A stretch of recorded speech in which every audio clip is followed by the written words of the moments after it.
The knock on my front door wasn't just loud, it had nerve. When I opened it, the entire HOA board was standing on my porch like they'd come to deliver a decree from the throne. Front and center, naturally, was Karen, flashing her trademark "I run this neighborhood" grin, and a pair of sunglasses she absolutely didn't need indoors. "We had a meeting," she announced, as though my opinion on that meeting mattered, "and the board unanimously decided your ranch is the perfect spot for my daughter's wedding. The view, the open space, that rustic feel, it's basically made for it." She thrust a laminated Pinterest collage into my hands, packed with sunflowers, wine barrel decor, twinkling string lights, and some guy in suspenders cradling a chicken for reasons unknown. I stared at it, then at her. "No," I said flatly. "Excuse me?" Her smile faltered. "No," I said again, "not interested." "Not happening."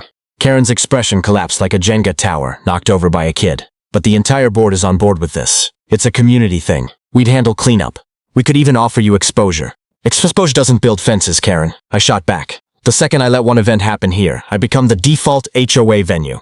Weddings, baby showers, potluck season. No thank you, my land, my call." The rest of the HOA crew shuffled uncomfortably behind her. Someone mumbled, "Maybe we should just find another location."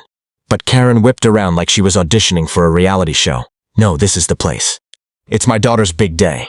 She turned back to me, her tone shifting into something syrupy and vaguely threatening. "You're going to regret this." I just smiled. "You have a good day now." They stormed off, Karen stomping hard enough that I half expected the sidewalk to crack. When I shut the door, a strange feeling settled over me, the kind that whispers, "This woman is about to cause chaos." I brushed it off, though. What could she possibly do? This was my property. She didn't scream. She didn't send an angry email. She just went dead silent, which honestly was more unnerving coming from someone like her. Karen wasn't the type to accept rejection gracefully. A normal person might vent to a friend or show up with a peace-offering bottle of wine. Karen, though, slid straight into what I'd call her simmering rage era. First came the peace-offering pie, left on my doorstep with a note reading, "Still hoping you'll change your mind, K." It smelled like cinnamon laced with quiet menace. I left it untouched. Next came the neighborly guilt trips. "Hey," said Tom from a few houses down. "Karen mentioned you're being kind of difficult about the wedding thing. Says it's for the good of the community." I looked at him like he'd sprouted a second head. Since when does the HOA care about community spirit? They fined me last month over a garden gnome. Karen, of course, wasn't finished. The next morning, a landscaping crew rolled up to my gate uninvited. No warning, no paperwork. Just 3 guys armed with trimmers and a clipboard. "We're here to spruce up the area for an upcoming event," one explained. I laughed so hard I nearly spilled my coffee. "Turn right back around," I told them. "Nothing's happening here."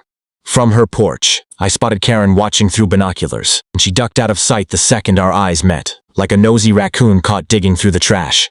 Her last-ditch effort came on a Wednesday evening. She showed up alone this time, dressed in a flowing pastel dress, like she was already dressed for the ceremony. "Look," she said, oozing fake warmth. "I get that you're on the fence, but it's just one day. My daughter's devastated.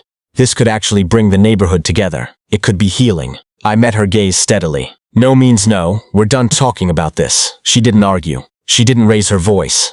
She just blinked, gave one short nod, and left. That's when I knew this wasn't over. Karen never backed down that fast without a plan.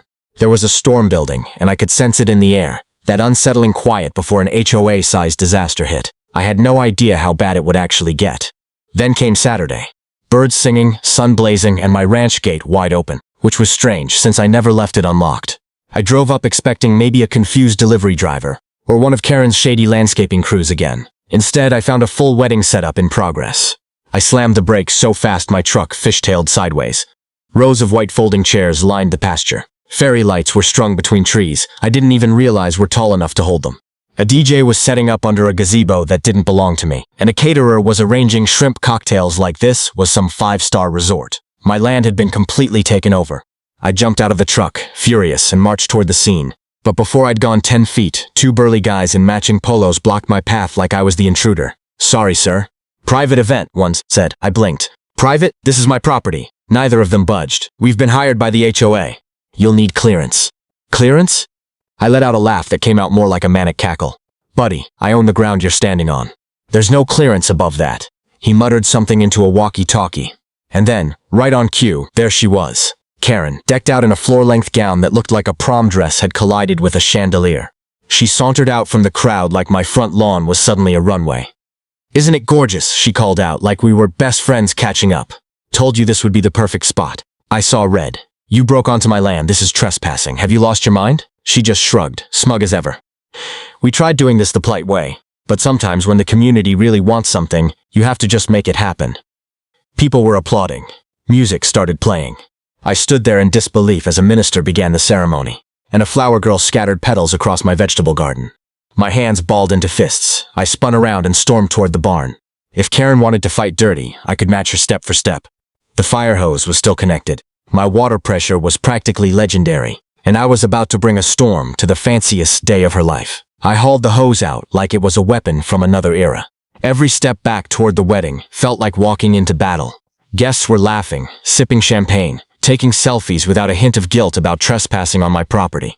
I reached the barn's edge, cranked the valve open, and waited for that hiss to build into full-blown fury. Then, gripping the hose like an avenging flamethrower, I rounded the corner and unleashed it. The first blast caught the string quartet dead on, sending violins and sheet music flying everywhere. Someone screamed. A groomsman went sliding through the mud. Karen turned just in time for the second blast to hit her square on, like liquid karma finding its target.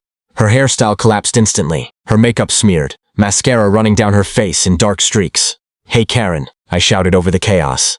"Didn't realize trespassing came with a complimentary rinse. What is wrong with you?" She shrieked, drenched head to toe. "What's wrong with me? What's wrong with you, setting up a whole DJ booth on land that isn't yours?" I turned the hose on the bridal arch next, watching it crumple in slow motion like a soggy cardboard tube. Guests scattered, slipping and screaming, clutching their dresses and heels, some diving into the bushes just to dodge the spray. The shrimp cocktail table took a direct hit and burst apart in a shower of seafood. Karen tried rallying her security team. "Do something. Stop him. He's lost it." But they just stood there, soaked and speechless. One of them finally spoke up. "Ma'am, technically, he's just protecting his own property." She looked like she'd been struck. "You're all fired." The bride was in tears, her veil soaked through, mascara running like something out of a gothic film. The groom looked like he was seriously reconsidering every decision that had led him here. And me, I stood my ground, hose in hand, grinning as I'd just handed out justice with a garden tool. Eventually the police showed up, not to arrest me though. Turns out I had it all recorded on my security cameras. Unlawful entry, property damage, trespassing, the works. Karen had just thrown her daughter's wedding on land that wasn't hers, and ended up getting an unplanned baptism from a garden hose for her trouble.